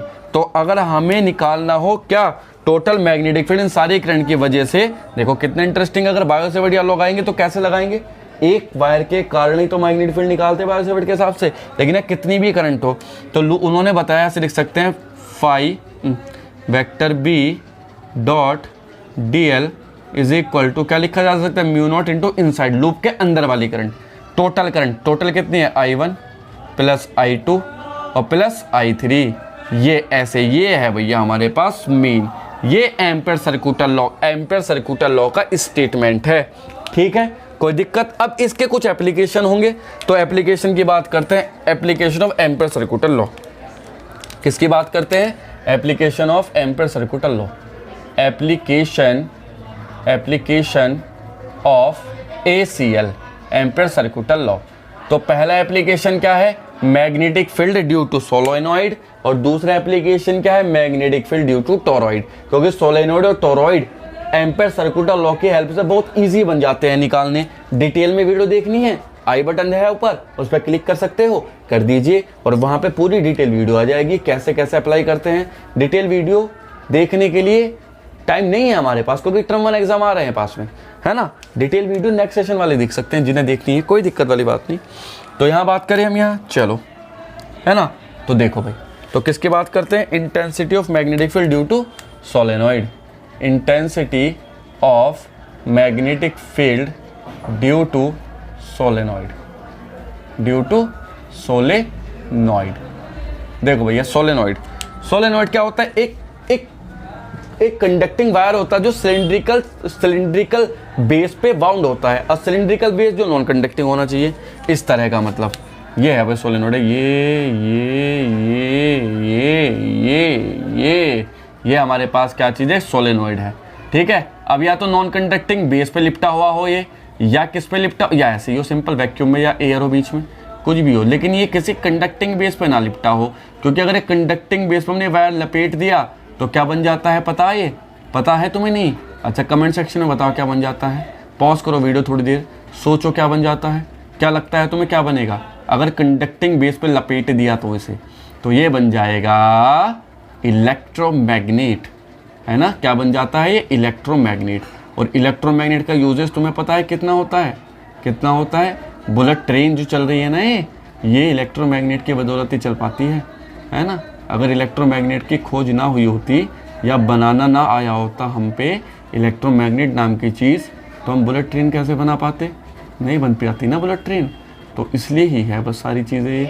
अब दूसरी चीज़ क्या चीज़ है, दूसरी चीज़ ये है कि ये जो है सोलेनॉइड, इसके कारण कुछ मैग्नेटिक फील्ड होगा, वो मैग्नेटिक फील्ड ही हमें क्या करना है, कैलकुलेट करना है। तो मान लो इसमें करंट फ्लो हो रही है, आई देखो करंट फ्लो हो रही है, आई इस तरह से, ये करंट आ रही है इधर को, और ये करंट यहाँ से गई, ऐसे ये करंट आ रही है इधर को, ये करंट यहाँ से गई, ये करंट आ रही है इधर को, ये करंट यहाँ से गई, ये करंट आ रही है इधर को, ये करंट यहाँ से गई, ये करंट आ रही है इधर को, ये करंट यहाँ से चली गई, ठीक है। अब यहाँ देखो 3 पॉइंट है, एक तो P, इसके एंड पे P पॉइंट हुआ, एक पॉइंट है यहाँ पे Q, और एक पॉइंट है अंदर क्या आर। इन 3 पॉइंटों पर हमें मैग्नेटिक फील्ड बताना है। तो देखो मैग्नेटिक फील्ड की डायरेक्शन, इधर को करंट ऐसा आ रही है, इधर को अरे उंगली कर्ल फिंगर मैग्नेटिक फील्ड के वो ये रिंग है, रिंग के केस में कर्ल फिंगर करंट के डायरेक्शन में रखते हैं और अंगूठा मैग्नेटिक फील्ड। तो मैग्नेटिक फील्ड कुछ इस तरह बनेगा, देखो ये एक लाइन तो सीधी गई और एक लाइन ऐसे गई ये, और लाइन एक ये ऐसे गई ये। अब बात हो है जैसे इलेक्ट्रिक फील्ड की प्रॉपर्टीज थी, इलेक्ट्रिक फील्ड लाइन की प्रॉपर्टीज होती है, वैसे मैग्नेटिक फील्ड लाइन की प्रॉपर्टीज होती है। क्या, जहां मैग्नेटिक फील्ड लाइन पास पास वहां मैक्सिमम, जहां दूर दूर वहां मिनिमम। तो दूर दूर देखो यहाँ है तो यहाँ मिनिमम होगा, और यहाँ क्या है पास पास मैक्सिमम, यहाँ तो है ही नहीं तो यहाँ 0। तो देखो यहाँ कितने कितने पॉइंट पर बात करते हैं। नंबर फर्स्ट इनसाइड, सोलेनोइड के इनसाइड जो मैग्नेटिक फील्ड होता है, अगर यहाँ n नंबर ऑफ टर्न्स हो, इसके लेंथ कितनी हो L हो और करंट कितनी फ्लो हो रही हो I, तो जो मैग्नेटिक फील्ड होगा mu not into N into I. ये मैग्नेटिक फील्ड होता है सोलेनोइड के अंदर, मैक्सिमम है ये, है ना। नंबर 2 बात करते हैं ends, at the ends. Ends पे कितना होता है, एंड्स मतलब पॉइंट P पे, तो बी पी हो जाएगा। ये क्या था बी आर, अंदर जो है बी पी पे होता है आधा बिल्कुल, क्योंकि कब हो जाएंगे ना mu not an I upon 2a, मतलब 2 ये हो जाता है किसके एंड पे। और अगर सी की बात करें आउटसाइड, तो आउटसाइड जो होता है मैग्नेटिक फील्ड सोलेनोइड के लिए वो होता है B Q is equal to 0, क्योंकि आउटसाइड पे कुछ है ही नहीं, यहाँ कंपास रखा है हिला ही नहीं वो। तो सोलेनोइड के आउटसाइड पे कोई मैग्नेटिक फील्ड नहीं, इनसाइड होता है। एन क्या चीज़ है, नंबर ऑफ टर्न्स पर unit length, number of turns पर यूनिट लेंथ, एक यूनिट लेंथ में कितने टर्न्स होते हैं वो डिनोट करता है सोलेनोइड, वो एन, नंबर ऑफ टर्न्स पर यूनिट लेंथ। कोई दिक्कत यहाँ तक, कोई दिक्कत नहीं आई हो। बात करते हैं दूसरा एप्लीकेशन की, जो है इसका क्या टोरॉइड। टोरॉइड के कारण मैग्नेटिक फील्ड कितना होगा, देखो यहाँ एम्पेयर सर्कुलर लॉ का एप्लीकेशन है। नंबर 2 किसकी बात करते हैं, toroid, intensity of magnetic field due to toroid. चलो भाई number 2 intensity of magnetic field due to toroid. देखो भाई टोरॉइड की बात करते हैं, टोरॉइड के केस में इंटेंसिटी ऑफ मैग्नेटिक फील्ड कितनी होगी ये देखना है हमें, ठीक है। कोई दिक्कत यहाँ तक, आई होप यहाँ तक तो अभी तक कोई दिक्कत है ही नहीं। चलो भाई टोरॉइड कैसा होता है, टोरॉइड बिल्कुल सर्कुलर शेप होती है, ऐसे एक सर्कल है, इस सर्कल के ऊपर ऐसे रिंग बनी हुई होती है ऐसे, ये टोरॉइड है, ठीक है। इस तरह की ये टोरॉइड है। अब टोरॉइड के भी 3 पॉइंटों पर निकालना है, P एक यहाँ, एक इसके ऊपर Q और एक बाहर R। 3 पॉइंटों पर मैग्नेटिक फील्ड बताना है। नंबर ऑफ टर्न्स कितने, नंबर ऑफ टर्न्स तो वही है n नंबर ऑफ टर्न्स है, कितने टर्न्स है, n नंबर ऑफ टर्न्स है, ठीक। और रेडियस कितनी है इसकी, रेडियस मान लो इसकी है a। तो हम बता सकते हैं टोरॉइड के कहाँ, एक तो बात करते हैं P पे, inside, number first inside magnetic field inside कितना होगा, टोरॉइड के इनसाइड जो मैग्नेटिक फील्ड होता है वो होता है 0। Number 2 on the toroid, toroid के ऊपर कितना मैग्नेटिक फील्ड होगा, टोरॉइड के ऊपर जो मैग्नेटिक फील्ड होता है वो होता है बी क्यू, जो कि होगा वो होगा कितना म्यू नॉट एन इंटू आई, मतलब बिल्कुल सोलेनोइड जितना, मतलब सोलेनोइड का ही भाई है ये टोरॉइड। ऐसा लग मत समझना, बस जहाँ ज़्यादा जगह चाहिए वहाँ सोलेनोइड, जहाँ कम जगह हो वहाँ टोरॉइड लग दो, और कोई दिक्कत नहीं है, सब कुछ सेम। अब मैग्नेटिक फील्ड सेम प्रोवाइड करा रहा है जब, तो क्या दिक्कत आ रही है। आउटसाइड की बात करें तो सोलेनोइड के टोरॉइड के आउटसाइड जो मैग्नेटिक फील्ड होगा, जो कि आर पॉइंट है, उस पर होगा 0, ठीक है। तो 2 जगह मैग्नेटिक फील्ड 0 होता है टोरॉइड के, और एक जगह मैक्सिमम होता है जो कि होता है म्यू नॉट एन इंटू आई। बिल्कुल टोरॉइड और सोलेनोइड दोनों भाई है एक दूसरे के, दोनों लड़ मिल के नहीं रहते, बिल्कुल साथ मिल करके रहते हैं, और दोनों सेम मैग्नेटिक फील्ड प्रोड्यूस करते हैं। तो ये बातें थी application of ampere circuital law. Ampere circuital law की हेल्प से हमने बहुत सारी चीज़ें देखी, यहाँ कैलकुलेट करनी सीखी। ये कुछ फॉर्मूले हैं जो हमारे लिए बहुत इंपॉर्टेंट हो सकते हैं, इन्हें मेरी इच्छा ये है और मेरी रिक्वेस्ट है तुम लोगों से कि तुम इन्हें नोट डाउन कर लो, अपनी एक छोटी सी डायरी सी बना लो, उस पर लिख लो, जो कि डायरी बहुत ही इंपॉर्टेंट आएगी, बहुत ही काम आएगी तुम्हारे जब तुम एग्जाम हॉल में पेपर देने जाओगे। बात करते हैं यहाँ पहला पड़ाव खत्म हुआ इस चैप्टर का, जो मैग्नेटिक इफेक्ट ऑफ करंट था। पड़ाव नंबर 2 की बात करते हैं, फोर्स ऑन ए चार्ज। देखो फोर्स ऑन ए चार्ज जो है वो बहुत इंपॉर्टेंट टॉपिक है और बहुत ही इंटरेस्टिंग टॉपिक होता है ना, क्योंकि इसमें बहुत सारी चीज़ें हमें कवर अप करनी होती है। किसकी बात करते हैं, force on a charge. Topic number 2 force on a charge, मतलब जब कोई चार्ज पार्टिकल किसी मैग्नेटिक फील्ड के अंदर एंटर करता है तो उस पर कितना फोर्स लगता है। अभी तक हमने केवल क्या देखा, मैग्नेटिक फील्ड निकालना सीखा, और मैग्नेटिक फोर्स भी तो लगेगा। जब किसी मैग्नेटिक फील्ड में किसी मेटल पीस को रखोगे या चार्ज को रखोगे, उस पर दूर भागेगा वो या पास आ सकता है। तो क्यों? क्योंकि एक फोर्स होगा, तो वो फोर्स क्या है, मैग्नेटिक फोर्स। वो मैग्नेटिक फोर्स होता कितना है, तो ये देखना है। तो क्या है टॉपिक का नाम, फोर्स ऑन ए चार्ज। तो मान लो हमारे पास एक भैया मैग्नेटिक फील्ड है, कौन सी डायरेक्शन में, इनसाइड डायरेक्शन में एक मैग्नेटिक फील्ड है भैया, मैग्नेटिक फील्ड हुआ इनसाइड डायरेक्शन में, ऐसे एक मैग्नेटिक फील्ड है, ठीक है। और यहाँ से एक पॉइंट है, चार्ज पार्टिकल है क्यू, और ये v वेलोसिटी से मूव कर रहा है। मान लो मैग्नेटिक फील्ड से जो एंगल बना रहा है, कितना एंगल बना रहा, थीटा एंगल बना रहा है। चलो ऐसा दिखता हूँ, वरना ऐसा दिक्कत हो जाएगी तुम्हें, है ना। तो बात ये मैग्नेटिक फील्ड है भैया, इस डायरेक्शन में देखो, ये यहाँ से ये मैग्नेटिक फील्ड है, ये मैग्नेटिक फील्ड की डायरेक्शन है, ये रहा भैया मैग्नेटिक फील्ड वेक्टर बी। यहाँ एक चार्ज पार्टिकल है प्लस क्यू, और ये ऐसे मूव कर रहा है v वेलोसिटी से, और कितना एंगल बना रहा है, थीटा एंगल बना रहा है, ठीक है। और चार्ज पार्टिकल है क्यों, तो उस पर एक फोर्स लगेगा। तो वो फोर्स कितना होगा देखते हैं। तो फोर्स ऑन ए चार्ज जो होगा, फोर्स ऑन ए चार्ज, जो फोर्स ऑन ए चार्ज होगा वो निकल के आएगा F is equal to QVB sine theta. तो याद रखना फोर्स ऑन ए चार्ज होता है QVB साइन थीटा। अगर हम इसकी वेक्टर फॉर्म लिखें तो वेक्टर फॉर्म लिखी जा सकती है, vector F is equal to Q तो स्केलर क्वांटिटी है, vector V cross vector B, sine theta है तो क्रॉस आता है, पता ही होगा तुम्हें। अब इससे क्या पता चलता है, जो थीटा है वो किस किस के बीच का एंगल है, एंगल बिटवीन किस किस के बीच का, V और B। देखो VB साइन थीटा, तो VB, V एंड B, और जो Q है वो क्या चीज़ है, चार्ज, और V क्या चीज़ है, वेलोसिटी, ठीक है। अब बात यह है, जो फोर्स लग रहा है इस फोर्स की डायरेक्शन भी होगी कुछ ना कुछ। तो डायरेक्शन कैसे कैलकुलेट की जाए, तो फोर्स की डायरेक्शन कैलकुलेट करना सिखाया हमें फ्लेमिंग साहब ने। फ्लेमिंग ने कहा कि अपने लेफ्ट हैंड के फिंगर्स को इस तरह से रखो, तो जो अंगूठा होगा वो क्या दिखाएगा, फोर्स, ये क्या होगी, मैग्नेटिक फील्ड, और ये क्या होगा, करंट। फादर मदर चाइल्ड, तो अंगूठा दिखाएगा फोर्स को, ये मैग्नेटिक फील्ड और ये करंट एंगुलर, तीनों परपेंडिकुलर होनी चाहिए भाई, तीनों परपेंडिकुलर म्यूचुअली, ठीक है। तो क्या लिखेंगे, डायरेक्शन ऑफ फोर्स, यहाँ देखो मैक्सिमम फोर्स मिनिमम फोर्स, देखो यहाँ special case, direction of force is calculated by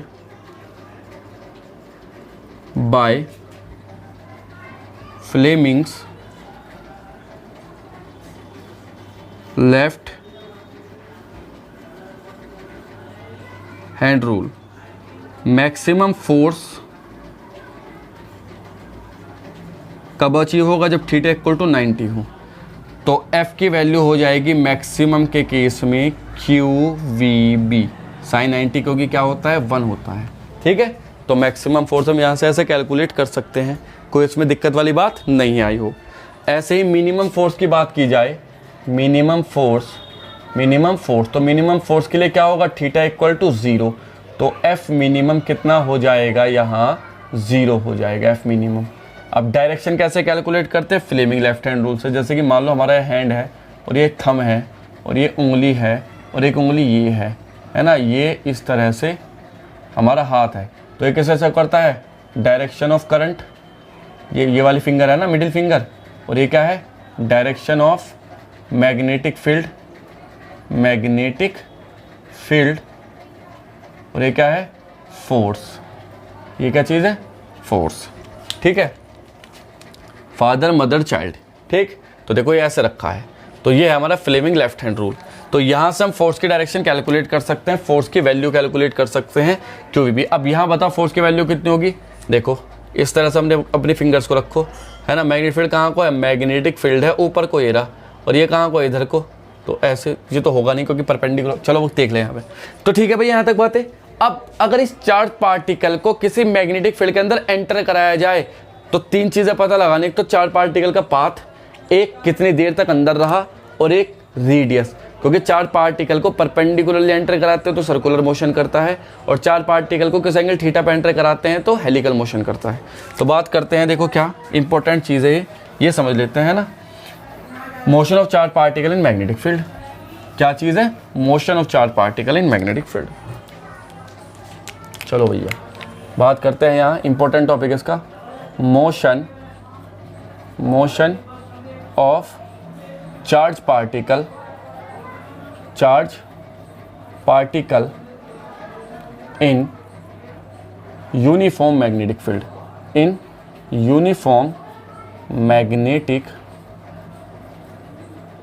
field, in uniform magnetic field.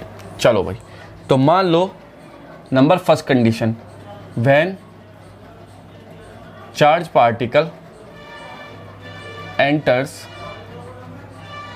Perpendicular to the magnetic field, मतलब वेलोसिटी परपेंडिकुलर। दो केस बनते हैं, एक तो perpendicular to the magnetic field और एक किस एंगल थीटा पे। तो हमारे पास वो है, देखो ये रहा वो मैग्नेटिक फील्ड, इस तरह से मैग्नेटिक फील्ड प्रोवाइड कराया, ये मैग्नेटिक फील्ड है ना, चार्ज पार्टिकल एंटर कर रहा है इसमें, ये हमने क्या दिया, मैग्नेटिक फील्ड प्रोवाइड करा दिया। चलो, कोई इसमें दिक्कत वाली बात है ही नहीं, ठीक है। यहाँ हमने मैग्नेटिक फील्ड प्रोवाइड करा दिया। अब देखो क्या होगा यहाँ पे, जो मैग्नेटिक फील्ड हुआ है, ठीक। अब देखो क्या होगा, यहाँ एक चार्ज पार्टिकल यहाँ रखा है, क्यू वी वेलोसिटी से एंटर करता है, पर देखो मैग्नेटिक फील्ड अंदर है, वेलोसिटी आगे है, तो परपेंडिकुलर हुआ, तो जैसे ही एंटर करता है पता क्या करता है, सर्कुलर मोशन बनाता है। इसका जो मोशन होगा वो कैसा होता है, पाथ जो होता है वो कैसा होता है, सर्कुलर पाथ होता है। सर्कुलर पाथ कैसे याद रखो, फ्लेमिंग लेफ्ट हैंड रूल से निकाल सकते हो, सर्कुलर पाथ होगा, और इसकी रेडियस कितनी होगी, आर इसकी रेडियस होगी। तो सर्कुलर पाथ में जो है, तो पहली चीज़ यहाँ से अगर हम पता लगाए तो ट्रेजेक्ट्री क्या होगी, यहाँ देखो इसकी ट्रेजेक्ट्री जो होगी, नंबर फर्स्ट ट्रेजेक्ट्री जो होगी वो कैसे होगी, सर्कुलर पाथ। कैसा पाथ होगा, सर्कुलर पाथ, सर्कुलर पाथ। पहली बात, जब कोई चार्ज पार्टिकल मैग्नेटिक फील्ड के अंदर परपेंडिकुलरली एंटर करता है तो जो ट्रेजेक्ट्री होगी वो सर्कुलर पाथ होगा, पहली चीज़। दूसरी चीज़, रेडियस इस सर्कुलर पाथ की, तो रेडियस जो होती है वो होती है M V upon Q into B. M क्या चीज़ है, चार्ज पार्टिकल का मास, वी क्या चीज़ है, वेलोसिटी, क्यू क्या चीज़ है, चार्ज, बी क्या चीज़ है, मैग्नेटिक फील्ड। ये कैसे पता चला, देखो दो चीज़ है इस कंडीशन में, एक तो बाहर को लगता है कौन सा, सेंट्रीपिटल फोर्स, एक अंदर को लगता है कौन सा, एफ मैग्नेटिक फोर्स। तो इस केस में देखो यहाँ का मैं बता दूँ, एफ सेंट्रीपिटल जो है किसके इक्वल होना चाहिए, एफ मैग्नेटिक फोर्स के इक्वल। सेंट्रीपिटल फोर्स हम जानते हैं M V square upon R होता है, और magnetic force Q V B sine theta. अभी पढ़ा है थीटा 90 डिग्री, क्योंकि पहले कह दिया परपेंडिकुलरली एंटर कर रहा है, तो थीटा क्या होना चाहिए, 90 डिग्री होना चाहिए। तो सॉल्व करेंगे तो रेडियस की वैल्यू आ जाएगी यहाँ से M V upon Q into B. तो ये है वो बहुत इंपॉर्टेंट पॉइंट है कि जब कोई चार्ज पार्टिकल मैग्नेटिक फील्ड के अंदर एंटर करता है तो कैसा मोशन करता है, सर्कुलर मोशन करता है, और उस सर्कल की रेडियस होती है M V upon Q B. अब अगर चार्ज पार्टिकल के पास मोमेंटम हो, if charge particle charge has momentum p, momentum p, तो p की वैल्यू क्या होती है भैया, m इंटू वी, है ना। तो p के देखो एम वी की जगह p रख सकते हैं, तो रेडियस क्या बन जाएगी, r is equal to P upon Q into B, ये रेडियस बन जाती है। दूसरा फॉर्मूला निकल के आया अगर मोमेंटम दे रखा है तो। तीसरा, if charge particle has kinetic energy के, काइनेटिक एनर्जी कितनी हो, के, तो हम जानते हैं रिलेशन होता है K is equal to P square upon 2m में एक रिलेशन होता है ऐसा। तो p की वैल्यू क्या आ जाएगी यहाँ से, अंडर रूट 2m के, इसकी वैल्यू ऊपर पुट कर दो तो देखो क्या निकल के आ जाएगा, यहाँ से निकल के आ जाएगा रेडियस r हो जाएगी यहाँ अंडर रूट 2m के अपॉन q इंटू बी, ये रेडियस बन जाती है ना। अगर काइनेटिक एनर्जी गिवन है तो मोमेंटम भी नहीं, काइनेटिक। अब लिखेंगे if potential difference is given, potential difference is given, तो पोटेंशियल डिफरेंस है, मान लो पोटेंशियल डिफरेंस मतलब इलेक्ट्रॉन गन से चार्ज पार्टिकल एंटर कराए तो वहाँ पोटेंशियल डिफरेंस आ जाएगा। पोटेंशियल डिफरेंस है तो हम जानते हैं पोटेंशियल डिफरेंस के केस में जो काइनेटिक एनर्जी होती है वो पोटेंशियल डिफरेंस वाली एनर्जी बन जाती है क्यू वी। तो वैल्यू पुट कर दो, आर इज इक्वल टू नए रेडियस आ जाएगी under root 2m/q/v upon q into B, और जहाँ अगर हम इसे काटे तो ये बन जाएगा अंडर रूट, चलो ऐसे रहने दो, वेयर v क्या चीज़ है, जो v है वो क्या चीज़ है, पोटेंशियल डिफरेंस, पोटेंशियल डिफरेंस। ठीक है, ये बात मेन है जो याद रखने वाली है। अब यहाँ से तीन फॉर्मूला है हमारे पास रेडियस के। चार्ज पार्टिकल जब किसी मैग्नेटिक फील्ड के अंदर एंटर करता है तो रेडियस इतनी कवर करता है, उनका फॉर्मूला ये है, अगर मोमेंटम है तो ये वाला, काइनेटिक एनर्जी है तो ये वाला, पोटेंशियल है तो ये वाला, और सिंपल है तो ये वाला फॉर्मूला लगा देंगे। अब दूसरी चीज़, मान लो अल्फा पार्टिकल है, note for alpha particle.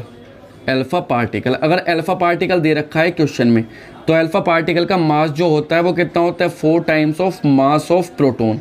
Alpha particle का मास प्रोटॉन के मास का 4 गुना होता है, और अल्फा पार्टिकल का चार्ज जो होता है प्रोटॉन के चार्ज का 2 गुना होता है।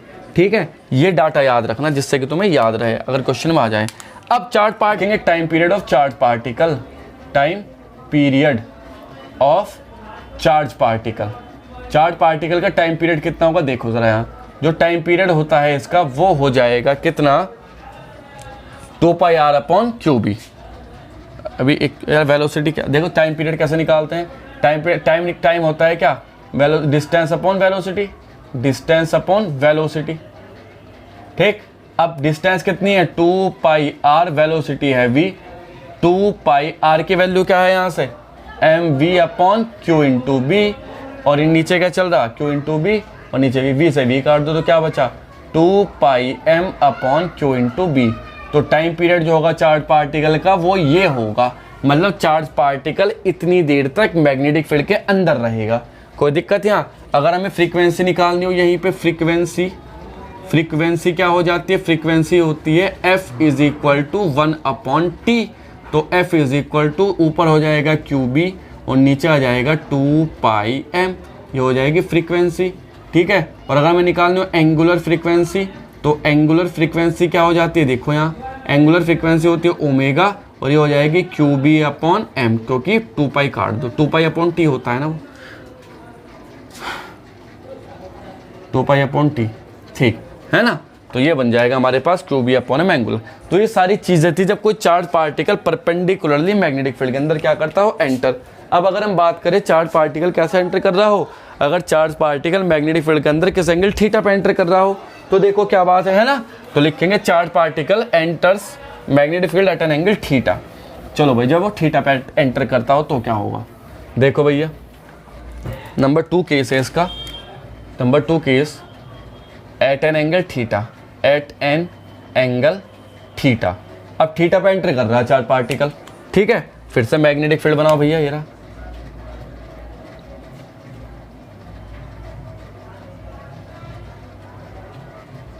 ये मैग्नेटिक फील्ड बनाया, ठीक है। यहाँ तक तो कोई बात ही नहीं।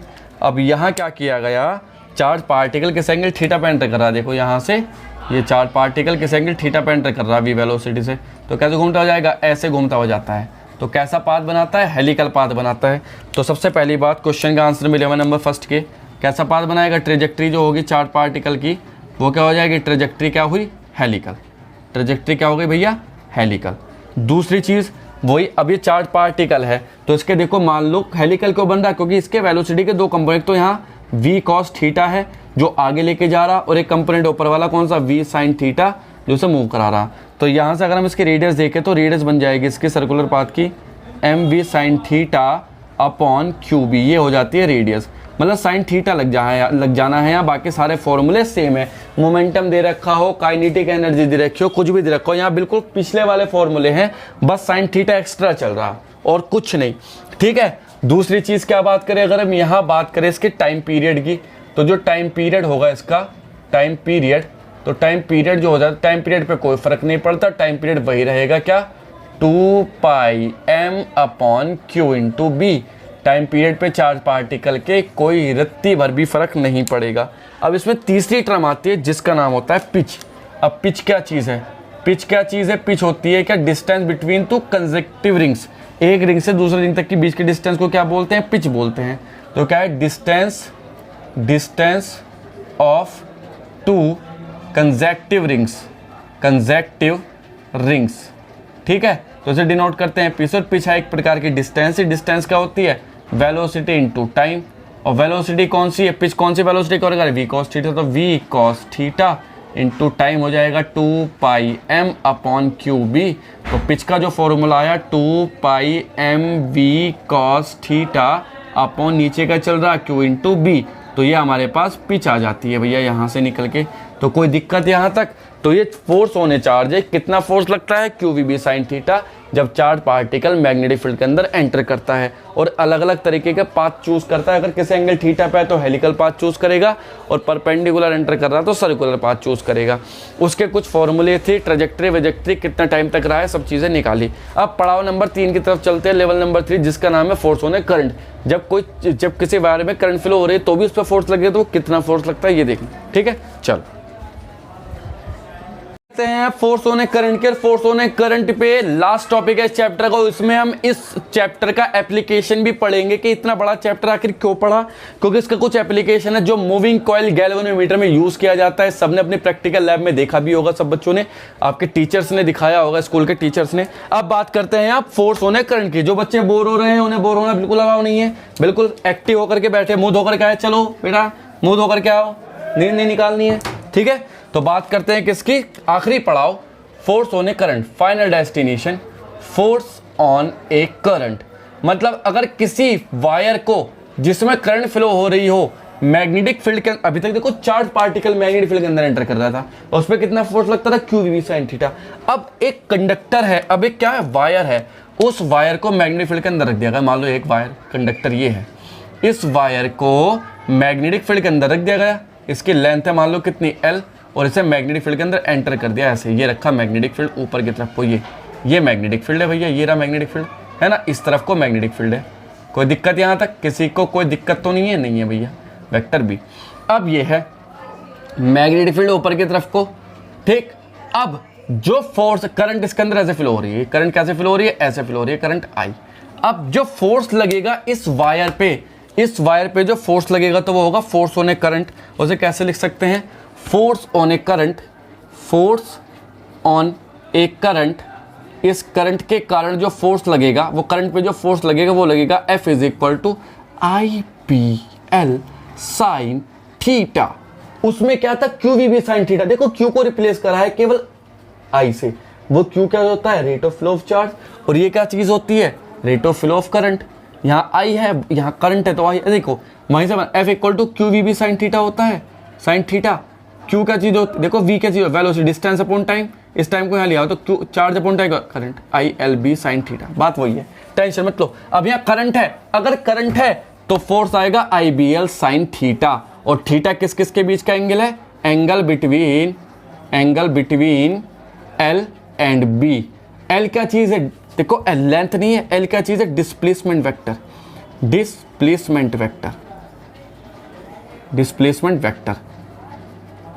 which join, ठीक है। तो angle between L and B, ठीक है भाई। कोई तो देखो वेक्टर फॉर्म अगर हमें लिखनी है उसकी, तो वेक्टर फॉर्म कैसे लिख सकते हैं, वेक्टर फॉर्म, तो वेक्टर फॉर्म हो जाएगी vector F is equal to I ऐसे ही vector L cross vector B। तो यहां से हमने इसकी क्या लिखी, वेक्टर फॉर्म लिख ली भाई। कोई दिक्कत यहां तक, कोई दिक्कत नहीं। तो इस वायर पे इतना फोर्स लगता है। अब अगर हम इसके स्पेशल पॉइंट देखें तो देखो स्पेशल पॉइंट क्या क्या होंगे, स्पेशल पॉइंट, तो स्पेशल पॉइंट क्या है, number first point maximum force, F maximum force कब मिलेगा, व्हेन F मैक्सिमम, व्हेन क्या होगा, theta is equal to 90 degree. जब थीटा 90 पे होगा तो F मैक्सिमम बन जाएगा IBL, ठीक है। तो मैक्सिमम फोर्स तो यहां से मिल जाएगा। नंबर 2 स्पेशल केस की अगर हम बात करें यहां, तो नंबर 2 जो स्पेशल केस होगा वो कितना हो जाएगा, F मिनिमम फोर्स। तो मिनिमम फोर्स कब मिलेगा, मिनिमम फोर्स मिलेगा जब थीटा इक्वल टू 0 हो जाएगा। तो पुट करेंगे तो F मिनिमम कितना होगा, F मिनिमम हो जाएगा 0, कोई फोर्स नहीं। अब यहाँ तीसरी चीज क्या है, L, vector L is A। अब देखो ये इंपॉर्टेंट चीज है, वेक्टर L जो है ये लेंथ नहीं है, L क्या चीज है, L is a displacement vector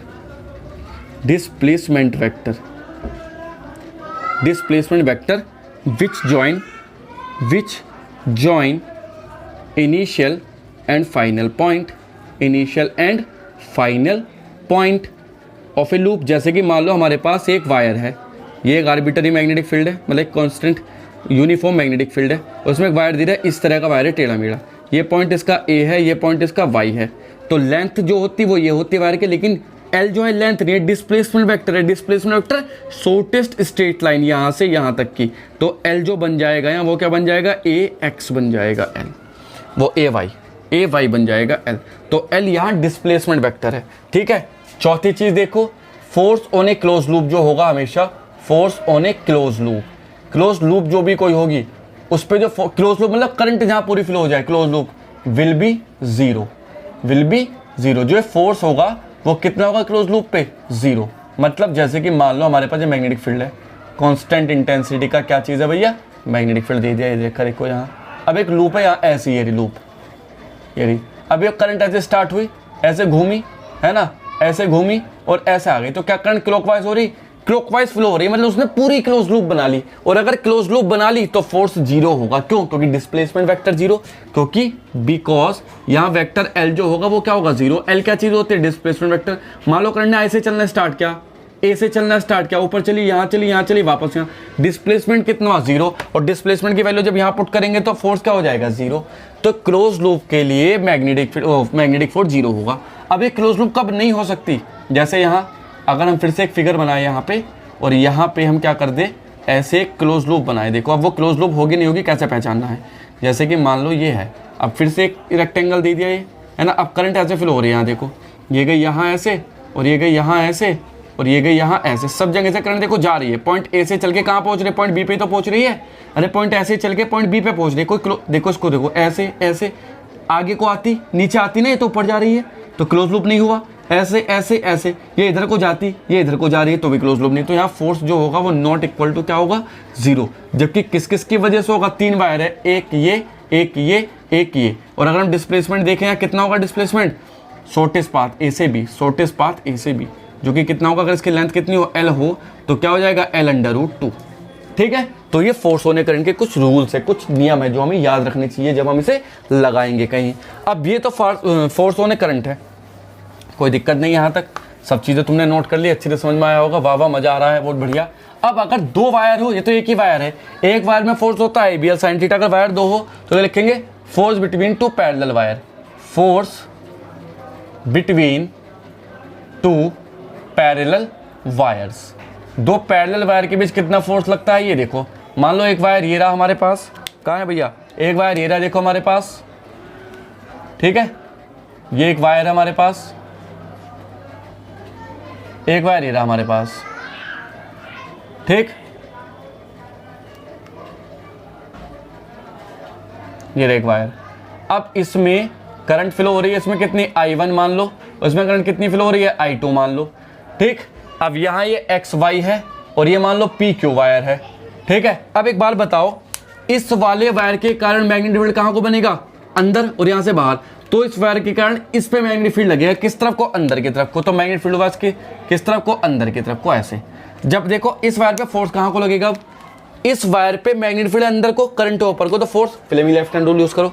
देखो मैग्नेटिक फील्ड अंदर, करंट ऊपर, तो फोर्स कहाँ को लगा, बाहर को। ये तो राइट हैंड कर लिया, left hand rule, left hand, ये राइट हैंड कर लिया, सॉरी लेफ्ट हैंड की बात करते हैं। देखो ऐसे मैग्नेटिक फील्ड अंदर, करंट ऊपर, तो फोर्स कहाँ लगा, इधर को। तो मतलब इस वायर पे जो फोर्स लगेगा वो किस डायरेक्शन में लगेगा, इस तरफ को, F1। अब इसकी बात करें, इसमें करंट फ्लो हो रही है यहाँ से अंदर और यहाँ से बाहर। इस वाले वायर के लिए मैग्नेटिक फील्ड कहाँ को है, बाहर को। इसने इस पे तो इफेक्ट डालेगा ये, है ना। तो देखो यहाँ अब मैग्नेटिक फील्ड बाहर लगेगा, तो देखो फोर्स कहाँ को लगेगा, यहाँ से इस तरफ को। तो इससे हमें एक बात पता चली कि जो F1 है वो पहली चीज़ तो F1 is equal to F2 होगा, क्योंकि दोनों सेम फोर्स लगा रहे हैं। फोर्स होगा कितना, जो फोर्स होगा तो पैरेलल वायर के बीच वो होता है, फोर्स पर यूनिट लेंथ होता है, वो होता है mu not upon 4 pi into 2 I1 I2 upon R। R क्या चीज़ है, दोनों के बीच की डिस्टेंस, ठीक है। तो ये लगेगा फोर्स, इतना फोर्स लगेगा भैया, ठीक। दूसरी चीज़ क्या है, दोनों वायर के बीच इतना फोर्स लगेगा। तीसरी चीज़ क्या है, if current is in same direction, if current is in same direction, current is in same direction। अगर सेम डायरेक्शन में करंट फ्लो हो तो then wire will attract each other, wire will attract each other. दोनों को क्या करेंगे, wire attract. देखो दोनों तरफ फोर्स अट्रैक्ट हो रहा। अब लिखेंगे if current is opposite in nature. अगर करंट अपोजिट नेचर के तो wire will ripple each other, तो एक दूसरे को क्या करेंगे, रिपल करेंगे। ठीक है भैया बात, कोई दिक्कत। अब कितने फोर्स से अट्रैक्ट करेंगे, कितने फोर्स से रिपल करेंगे देखते हैं।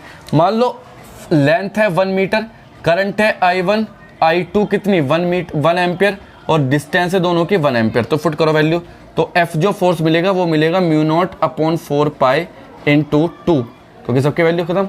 μ0/4π की वैल्यू होते हैं 10 to 2 × 10⁻⁷। तो इतना फोर्स पर यूनिट लेंथ, एक यूनिट लेंथ पे इतना फोर्स लगता है। बहुत कम फोर्स है, इसलिए मैं महसूस ही नहीं होता, पता ही नहीं चलता, वरना दोनों बार आपस में अट्रैक्ट हो जाते। तो 1 मीटर की डिस्टेंस के बीच में इतना फोर्स लगता है। तो यह भैया 2 पैरेलल वायर के लिए फोर्स ऑन ए करंट है ना, 2 पैरेलल वायर के बीच कितना फोर्स लगता है तुमने देख लिया। अब क्या काम किया गया, इसका एप्लीकेशन। ये पंखे हमारे घरों के घूमते हैं, किसकी वजह से, जब करंट फ्लो होती है इसके अंदर तो मैग्नेटिक फील्ड बनता है, और वो मैग्नेटिक फील्ड क्या क्रिएट करता है, टॉर्क क्रिएट करता है उस लूप में, और टॉर्क की वजह से कोई चीज़ घूमने लगती है। तो यही बात है कि टॉर्क ऑन ए लूप, जब किसी लूप को मैग्नेटिक फील्ड के अंदर रख देते हो उस पर कितना टॉर्क लगता है। तो देखो भैया बात करते हैं किसकी, torque on A loop. Torque on A loop, torque on A coil in uniform magnetic field. Uniform magnetic field में अगर किसी कॉइल को रख दिया जाए तो उस पर कितना टॉर्क लगेगा। तो मान लो हमारे पास देखो 2 मैग्नेट है यहाँ, ये एक मैग्नेट एरी, एक मैग्नेट एरी, ये नॉर्थ पोल है, ये साउथ पोल है। ठीक है, अब इसके अंदर क्या रखी है, ये मैग्नेट रख दिया भैया हमने दोनों, एक नॉर्थ पोल है और एक क्या है, साउथ पोल, जो साफ साफ दिख रहा है तुम्हें। मैग्नेटिक फील्ड लाइन कहाँ से कहाँ को चलती है, नॉर्थ से निकलती है साउथ को चली जाती है, तो सब जानते हैं, बचपन से पढ़ा होगा तुमने, बचपन से पढ़ाया नहीं है, अरे 9th से 10th से 8th में सब में लिखा है ये कि मैग्नेटिक फील्ड लाइन नॉर्थ से निकलती है साउथ को चली जाती है। हमारी अर्थ की मैग्नेटिक फील्ड लाइन भी ऐसी होती है, नॉर्थ से निकलती है साउथ को चली जाती है, लेकिन अर्थ के नॉर्थ पोल से नहीं निकलती, अर्थ के साउथ पोल से निकलती है। चलो यहाँ रखिए कॉइल, क्या रखिए, कॉइल रखिए, देखो ये रखिए कॉइल। अब ये रखिए क्या, कॉइल, ये रख दिया भैया यहाँ पे हमने कॉइल, ये रखी कॉइल। अब इस कॉइल में जैसे हम करंट फ्लो कराएंगे तो ये घूमेगी, क्यों घूमेगी वो देखना है हमें बस, है ना। ये भैया कॉइल, अब मान लो यहाँ करंट फ्लो करे हमने ऐसे ऊपर की तरफ को, और यहाँ से कहाँ जाएगी, नीचे की तरफ को। मैग्नेटिक फील्ड है नॉर्थ से साउथ की तरफ को। ठीक है, तो देखो एक कॉइल क्या होगा, जैसे इस कॉइल को मैग्नेटिक फील्ड के अंदर रखें ना घूमेगी, क्यों, देखो यहाँ इस वाली साइड पे देखते हैं कैसा फोर्स लगता है। Fleming left hand rule, magnetic field इधर को, करंट ऊपर को, फोर्स कहाँ लग रहा है, अंदर को। तो मतलब इस वाली कॉइल पे, इस वाली साइड पे फोर्स कहाँ लगेगा, अंदर की तरफ को लग रहा है। मान लो F1 है ये, इस वाली साइड की बात करते हैं। मैग्नेटिक फील्ड तो वही को है भी, देखो नॉर्थ से साउथ, करंट नीचे को, फोर्स कहाँ लग रहा है, बाहर को, तो फोर्स कहाँ को लगेगा, यहाँ से बाहर की तरफ को लगेगा F। अब मान लो ये कोई कॉइल है, ये कॉइल है, अब इस कॉइल पे एक फोर्स ऊपर को लग रहा है, एक फोर्स नीचे को लग रहा है, तो क्या होगा, ये ऑब्वियसली घूमने लगेगी। तो इसी को घुमाव को क्या कहते हैं, टॉर्क। तो किसका अबाउट घूमेगी, इस वाले एक्सिस के अबाउट घूमेगी, अपने सेंट्रल एक्सिस के अबाउट घूमेगी ऐसे। मान लो इसकी जो डिस्टेंस है ये b है, और इसकी जो लेंथ है लूप की वो कितनी है, l है। तो जो टॉर्क क्रिएट होगा यहाँ, tau is equal to mb sin theta होता है। ठीक, वेक्टर फॉर्म लिखे तो vector tau is equal to vector m cross vector b, और थीटा किस किस के बीच का एंगल है, m और b के। m क्या चीज़ है, मैग्नेटिक डाइपोल मोमेंट, 5वें चैप्टर में पढ़ेंगे, तो टेंशन मत लो। मैग्नेटिक डाइपोल मोमेंट, अब b मैग्नेटिक फील्ड, t है टॉर्क। तो इतना टॉर्क किसी भी कॉइल पे लगेगा। और m की वैल्यू होती है क्या है, वैसे m की वैल्यू जो होती है वो होती है I into A, current into area. ये 5th चैप्टर में पढ़ेंगे और आराम से, टेंशन नहीं लेने का अपन है यहाँ। तो टॉर्क m इंटू बी यहाँ पे हमें मिलेगा, mb sin थीटा। ठीक है, किसी भी कॉइल को जब अंदर रख देते हैं तो बहुत बढ़िया। मैक्सिमम टॉर्क होगा थीटा इक्वल टू 90 पे, मिनिमम टॉर्क होगा थीटा इक्वल टू 0 पे। ये सब चीज़ हमने पढ़ रखी है, कोई ऐसी टेंशन वाली बात नहीं। अब जो इस चैप्टर का लास्ट पॉइंट है, जहां इसका एप्लीकेशन करना है, उसे बोलते हैं मूविंग कॉइल गैल्वेनोमीटर। बहुत इंपॉर्टेंट टॉपिक है, क्वेश्चन बनने के चांसेस 100% रहते हैं। मूविंग कॉइल गैल्वेनोमीटर का काम क्या चीज़ है, करंट को डिटेक्ट करना। क्या काम करता है, करंट को डिटेक्ट कर लेता है, और इसी प्रिंसिपल पे वर्क करता है कि जब किसी कॉइल को, करंट कैरिंग कॉइल को मैग्नेटिक फील्ड में रखते हैं तो वह टॉर्क एक्सपीरियंस करती है। प्रैक्टिकल करा है मूविंग कॉइल गैल्वेनोमीटर का, जैसे करंट फ्लो होता है डिफ्लेक्ट हो जाती है नीडल, ऐसे डिफ्लेक्ट होती है। क्यों डिफ्लेक्ट हो रही है ये समझना हमें, है ना। मतलब डिटेल में तो नहीं जा सकते ना, लेकिन की पॉइंट और इंपॉर्टेंट पॉइंट जरूर लिखे जाएंगे। और डिटेल वीडियो देखने तो आई बटन पर क्लिक करो, ठीक है। चलो करते हैं स्टार्ट।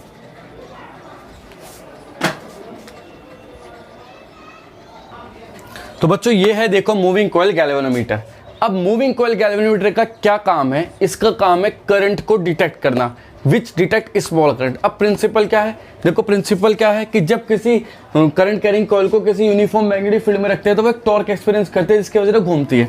ये इसका पिक्चर है। देखो कंस्ट्रक्शन में ये एक सॉफ्ट आयरन कोर होती है, नीचे से हेयर स्प्रिंग लगा हुआ है, ऊपर सुई लगी हुई है, नीडल इस तरफ को बाहर की तरफ को निकली हुई है। अब जैसे ही हम करंट फ्लो कराते हैं इसके अंदर, तो इस कॉइल में करंट फ्लो होती है, जो ब्लू वाली कॉइल है इस कॉइल में करंट फ्लो होती है, एक टॉर्क, क्योंकि मैग्नेटिक फील्ड ये रहा तो एक टॉर्क एक्सपीरियंस करती है। टॉर्क एक्सपीरियंस होने की वजह से अगर ये नीडल देखो बाहर की तरफ को तो नीडल डिफ्लेक्ट हो जाती है। अब ये हो गई डिफ्लेक्ट।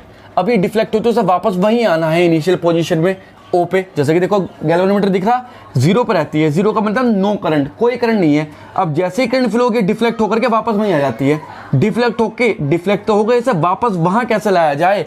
तो हमने जैसे कॉइल डिफ्लेक्ट हुई तो नीचे से स्प्रिंग जोड़ दिया, तो जैसे तुम किसी स्प्रिंग को डिफ्लेक्ट करते हो तो ये रिस्टोर हो जाती है इसके अंदर एनर्जी, और जब तुमसे छोड़ोगे तो वापस वहीं आ जाएगा। स्प्रिंग की प्रॉपर्टी क्या है कि जब कोई स्प्रिंग है उसे तुमने मोड़ा तो उसके अंदर एक पोटेंशियल एनर्जी स्टोर हो जाती है जिसे टॉर्जन बोलते हैं। उसे छोड़ोगे तो वापस वहीं आ जाएगी।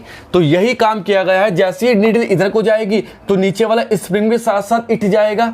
तो जैसे ही स्प्रिंग इठेगा तो स्प्रिंग वापस अपनी पोजीशन पर आना चाहेगा, तो डिफ्लेक्टिंग टॉर्क को रिस्टोरिंग टॉर्क की हेल्प से क्या करेगा? बैलेंस। तो रिस्टोर के यहां वापस आ जाएगी नीडल। तो इस प्रिंसिपल पे वर्क करता है। अब जैसे डिफ्लेक्शन होगा वापस, ये मेन गैल्वेनोमीटर ऐसा होता है देखने में, तुमने अपने लैब में देखा होगा। अब जो डिफ्लेक्टिंग टॉर्क है वो रिस्टोरिंग टॉर्क के इक्वल होना चाहिए, तभी हमें क्या मिलेगा? करंट का लीनियर स्केल मिलेगा। मतलब जैसे करंट फ्लो हो एकदम से स्लो हिलनी चाहिए। यानी कि करंट फ्लो 1 घंटे बाद स्लो हिल के यहां जा रही, तो हमें क्या पता करंट डिटेक्ट हुई नहीं हुई? हमने जैसे करंट दी तो डिफ्लेक्शन एकदम शो होना चाहिए। तो वो कब शो होगा? जब लीनियर स्केल वेरिएशन मिलेगा। तो लीनियर स्केल वेरिएशन लेने के लिए हम बीच में रखते हैं एक सॉफ्ट आयरन कोर, और दोनों तरफ जो मैग्नेट लगाते हैं वो मैग्नेट लगाते हैं सिलिंड्रिकल कट मैग्नेट। अब सिलिंड्रिकल कट मैग्नेट क्यों लगाई जाती है? बहुत इंपॉर्टेंट एग्जांपल है। सिलिंड्रिकल कट मैग्नेट इसलिए लगाई जाती है जिससे कि रेडियल मैग्नेटिक फील्ड मिले, और अगर रेडियल मैग्नेटिक फील्ड मिलेगा तो हमें करंट का लीनियर स्केल मिलेगा, क्योंकि यहाँ थीटा की वैल्यू 0 हो जाती है, एक थीटा आता है। डिटेल में देख लेना, ऊपर आई बटन पे क्लिक कर देना, वहां दिख जाएगी वीडियो। लेकिन हमें बता रहा रेडियल मैग्नेटिक फील्ड इसलिए प्रोवाइड किया जाता है to measure a linear scale, जिससे कि एकदम से करंट मिल जाए हमें, ठीक है। यहाँ ये, और अगर हम सिंपल मैग्नेट यूज करते तो जो मैग्नेटिक फील्ड लाइन है वो उस लूप के पैरेलल नहीं होती। यहाँ देखो हर एक लूप के ओवरलैप कर रही है ना, ठीक है। अब इस गैल्वेनोमीटर का कांस्टेंट होता है जिसे बोलते हैं जी होता है K/NBA। K क्या है? Spring stiffness. स्प्रिंग स्टिफनेस मतलब स्प्रिंग का जो कांस्टेंट है अपना, जिस मटेरियल का बना हुआ है। N number of turns, coil में कितने नंबर ऑफ टर्न्स है? B magnetic field, A area of coil, ठीक है। अब इस गैल्वेनोमीटर की कुछ सेंसिटिविटीज होती है। सेंसिटिविटी मतलब कितनी जल्दी करंट को मेजर कर पा रहा है और कितनी जल्दी वोल्टेज को मेजर कर पा रहा है। तो डिफ्लेक्शन पर unit current is called current sensitivity, और वोल्टेज डिफ्लेक्शन पर unit voltage is called voltage sensitivity. देखो यार, करंट सेंसिटिविटी डिफ्लेक्शन पर unit current NBA/K, voltage sensitivity deflection पर unit voltage NBA/K/R। Voltage sensitivity ये है, ठीक है भैया। तो ये सारा प्रोसेस है हमारे पास गैल्वेनोमीटर का। अब इस गैल्वेनोमीटर से हम मेजर कर सकते हैं करंट भी और वोल्टेज भी। कैसे? गैल्वेनोमीटर को कन्वर्ट कर सकते हैं एमीटर में, गैल्वेनोमीटर को कन्वर्ट कर सकते हैं वोल्टमीटर में। अगर हमें गैल्वेनोमीटर को एमीटर में कन्वर्ट करना है तो देखो galvanometer into ammeter and voltmeter. तो देखो भैया यहाँ गैल्वेनोमीटर क्या है? MCG into ammeter.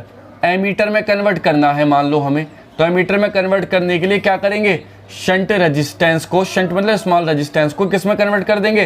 पैरेलल में जोड़ देंगे गैल्वेनोमीटर के। किस में जोड़ेंगे? पैरेलली कनेक्ट कर देंगे। जैसे कि मान लो हमारे पास ये G है गैल्वेनोमीटर, और इसके पैरेलल हमने क्या जोड़ा? शंट रेजिस्टेंस S जोड़ दिया यहाँ, ठीक है। और यहाँ से करंट आ रही है I, तो अब करंट यहाँ डिवाइड हो जाएगी, यहाँ जाएगी IG केवल गैल्वेनोमीटर वाली, और यहाँ जाएगी I माइनस IG। और अगर हमें शंट रेजिस्टेंस की वैल्यू निकालनी है तो S निकाला जा सकता है।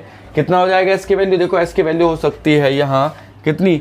IG into G upon I minus IG।